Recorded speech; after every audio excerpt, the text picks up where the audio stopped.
April முடிஞ்சிருச்சு. இப்போ மே 4ஆம் தேதி ஓட்டு எண்ணி ரிசல்ட் வரப்போகுது. எல்லாரும் வந்து யார் வரப்போகிறதுன்னு சொல்லி ஒரு கற்பனையில் இருக்கிறான். நீங்கள் நினைக்கிற மாதிரி அவங்க வரலாம். ஆனால் இந்த நேரத்தில் டிவிக்கு தலைவர் விஜய் சார், உங்களுக்கு நான் ஒரு ரிக்வெஸ்ட் ஒன்று வைக்கிறேன். நான் உங்களுடைய ரசிகன். துல்லாத மனமும் துள்ளும் அந்த படத்தில் நீங்கள் கூலுன்னு ஒரு செயின் போட்டதுலேருந்து உங்களுடைய ரசிகன் நான். அந்த ரசிகனாக இருந்து உங்கள் பாதம் தொட்டு உங்கள் காலில் விழுந்து நான் ஒரு ரிக்வெஸ்ட் ஒன்று வைக்கிறேன். ரிசல்ட் வந்ததுக்கப்புறம் வெற்றியும் வரும், என்ன வேணாலும் வரும். ஆனால்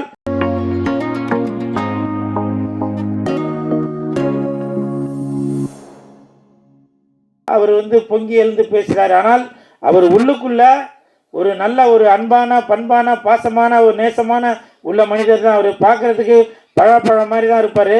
உள்ளுக்குள்ளே தான் அது அந்த சொலை வந்து எவ்வளோ இனிப்பாக இருக்குது, அதில் கொட்டை இருக்குது அப்படின்றது எல்லாமே நீங்கள் அந்த பழப்பழம் பார்த்தாக்கா உங்களுக்கு தெரியும். அதற்கு உதாரணமாக உள்ளவர் தான் இந்த ஆர்கே அன்பு செல்வன் சார். உங்களுக்கு என் மனமார்ந்த வாழ்த்துக்கள். உண்மையிலே சொல்கிறேன், 2031 நீங்கள் அரசியலுக்கு வந்தால் உங்களுக்காக முதல்ல குரல் கொடுப்பவன் இந்த கூல் சுரேஷ். அது மட்டும் இல்லை, இப்போ இதில் பெரிய பெரிய விஐபிகளோட ஃபோட்டோலாம் போட்டிருக்கீங்களா, கடைசி ஃபோட்டோ கண்டிப்பாக உங்களுடைய ஃபோட்டோ ஆர்கே அன்பு செல்வன் என்கின்ற ஃபோட்டோ அந்த இடத்துக்கு வரும். அதற்காக நான் கண்டிப்பாக உழைப்பேன் என்பதை இந்த நேரத்தில் நான் உறுதியாக சொல்லிக்கொள்கிறேன். அப்புறம் நேரங்காலம் ரொம்ப கம்மியாக இருக்குது, அதனால் நிறையா பேசணும்னு வந்தேன். அதனால் சுருக்கமாக முடிச்சுக்கிறேன். இந்த சங்கத்தில் உள்ளவங்க எல்லாருமே என்னுடைய நண்பர்கள் தான். பட்டுவாக இருந்தாலும் சரி, பிஆர்ஓ கார்த்திக்கு, என்னுடைய இயக்குனர் பேர் மறந்து போச்சு சார், என்ன பேர், இளையராஜா, அப்புறம் மாதே சார், இப்படி பல பேர் எல்லாருமே உங்களெல்லாம் சந்திக்கும்போது என்னுடைய குடும்ப நிகழ்ச்சிக்கு வந்ததுக்கு மாதிரி தான். அந்த படம் ரிலீஸ் ஆக போகுது. அந்த படத்தோட தயாரிப்பாளர் முத்து மனோகர் சார் வந்திருக்காங்க. இயக்குனர் இளையராஜா சார் வந்திருக்காங்க. இப்போ நான் இது எதுக்காக சொல்கிறேன்னாக்கா, இவங்க 2 பேரையும் அழுத்தி சொல்கிறேன் அப்படின்னா, மாதே சார் கூட வந்திருக்காங்க. அவரோட படத்தில் நான் நடிச்சிருக்கேன், டம்ளர் படத்தில். எதற்காக சொல்கிறேன் அப்படின்னாக்கா, நிறையா இயக்குனர்கள் தயாரிப்பாளர்களுக்கு தெரியவே இல்லைங்க. காசு மட்டும் வச்சுருந்தாங்க படம் எடுத்துக்கலாம், போட்ட படத்தை எடுத்துக்கலாம் அப்படின்னு நினைக்கிறாங்க. ஆர்கே அன்பு செல்வன் சார் அடிக்கடி சொல்கிறாரு, கூல் சுரேஷை பயன்படுத்துங்கன்னு. அதை பயன்படுத்தினாலும் சரி, பண்ணாட்டியும் சரி, என் மூச்சு இருக்க வரைக்கும் முயற்சி இருந்துட்டு தான் இருக்கும்.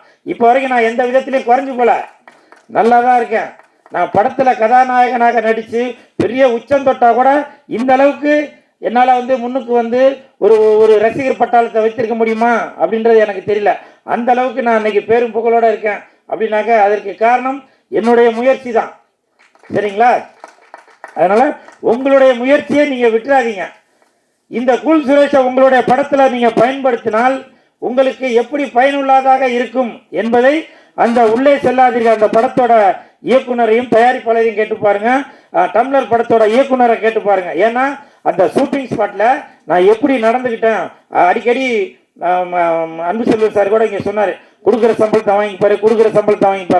இப்பவும் சொல்றேங்க, என்ன கதாநாயகனாக நடிக்க வைத்தால் கொடுக்குற சம்பளத்தை வாங்கிப்பேன்.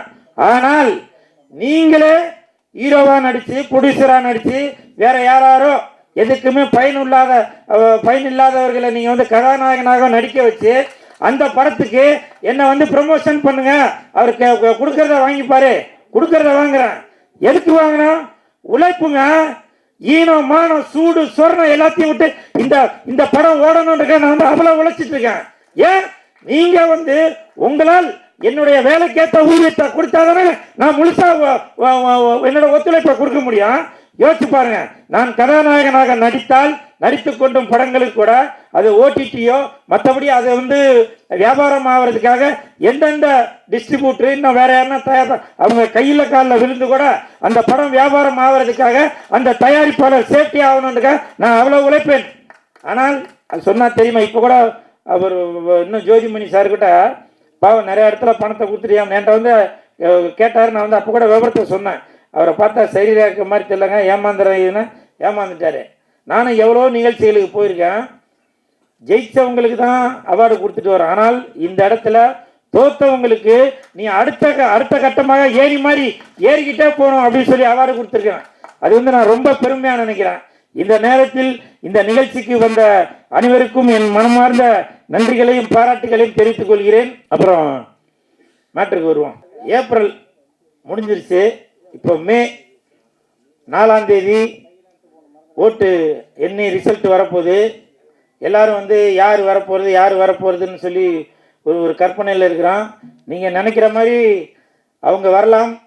ஆனால் இந்த நேரத்தில் டிவிக்கு தலைவர் விஜய் சார், உங்களுக்கு நான் ஒரு ரிக்வஸ்ட் ஒன்று வைக்கிறேன்.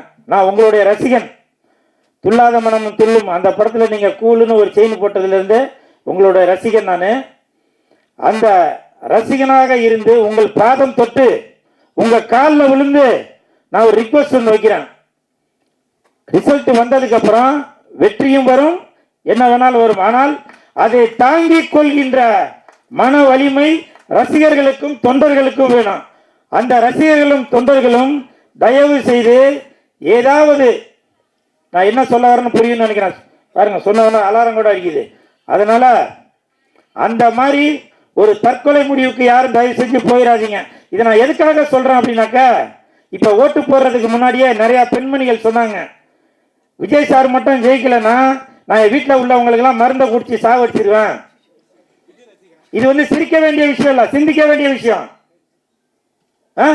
ஒரு ஒரு ஒரு குழந்தைய பெற்று ஆளாக்கி அந்த அந்த குழந்தை வந்து டாக்டர் ஆவானா, இன்ஜினியர் ஆவானா, கலெக்டர் ஆவானா? ஏன் நீங்க நினைக்கிற மாதிரி விஜய் சார் முதலமைச்சர் ஆவாரா அப்படின்னு எதிர்பார்க்கிற மாதிரி உங்களுடைய மகனும் ஒரு முதலமைச்சர் ஆகணும் அப்படின்ற ஒரு எண்ணம் உங்களோட குழந்தைகளுக்கு வர மாதிரி நீங்க நடந்துக்க மாட்டீங்களா?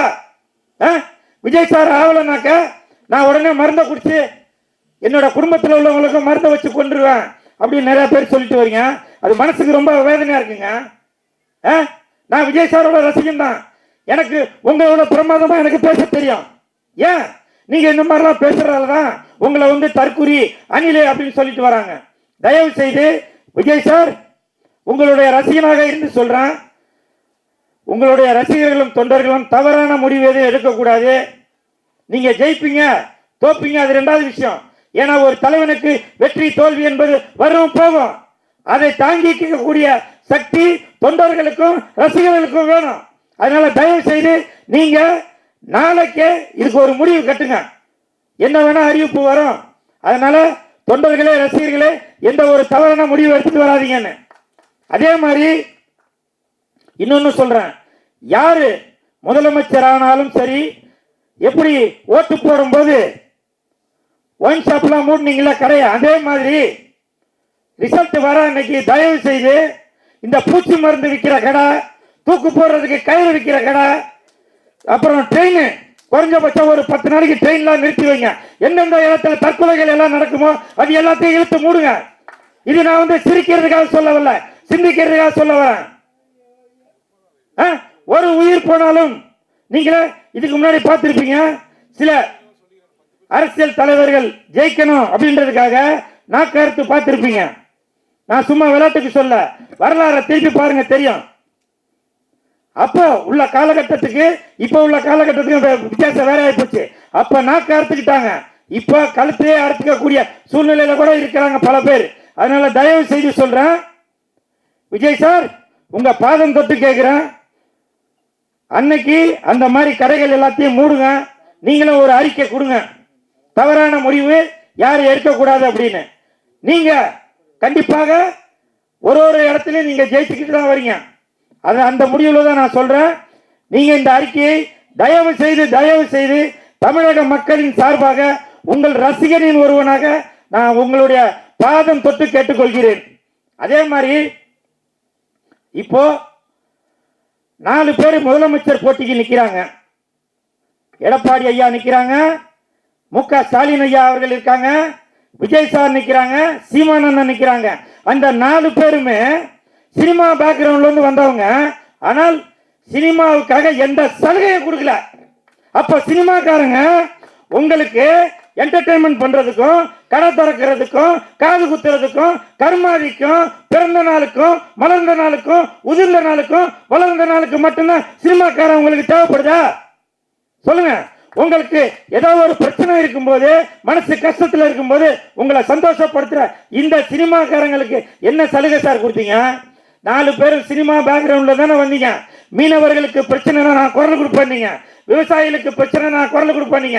அப்ப சினிமாக்காரங்க இதுலயும் 1000 பேர் லட்சக்கணக்கான தொழிலாளர்கள் இருந்துட்டு தான் இருக்காங்க. நீங்களே யோசிச்சு பாருங்க. எப்பேற்பட்ட ஒரு நடிகராக இருந்தாலும் அரசியல்வாதியாக இருந்தாலும் உங்களுடைய நிகழ்ச்சியில சினிமா நடிகர் கலந்து கொண்டாதான் அது வெளியிலே தெரியும். அப்படி இருக்கும்போது அந்த சினிமா கலைஞர்களுக்கு நாங்களாம் கோடி கோடியாவா சேர்த்து வச்சிருக்கிறோம்? சொல்லுங்க. அப்படி கோடி கோடியா சேர்த்து வச்சிருந்தா கூட எலெக்ஷன்ல அந்த இது நாமினேஷன் பண்ணும்போது அவங்களுக்கு என்ன போடுவாங்க? எங்களுக்கு 10,000 தான் இருக்குது, வெறும் 100 கோடி தான் இருக்கு, 150 கோடி தான் இருக்கு. ஆனால் கோடிக்கணக்கில் இருக்கும். ஆனால் எங்களை மாதிரி ஏழை பாளைகளுக்கு அதெல்லாம் எதுவுமே இல்லை. சினிமாவை நம்பி தான் இருக்கணும். அதனால யார் முதலமைச்சராக ஆனாலும் சரி, தயவு செய்து சினிமாவில் உள்ளவர்களுக்கு, சினிமா தொழிலாளர்களுக்கு ஏதாவது ஒரு நல்லது செய்யுங்க. அந்த அறிவு இருக்கிறதால தான் ஆர்கே அன்பு செல்வன் அவர்கள் அவருடைய அறிக்கையில அதை சொல்லியிருக்காரு. சினிமாக்காரன் அதை பண்ணுவேன் இதை பண்ணுவேன்னு. 2031 நீங்க முதலமைச்சர் ஆகுறீங்க, இதுல உள்ளவங்க எல்லாரும் ஓட்டு போடுறீங்க. என்ன அவர் தலையை சொல்லிடுறாரு?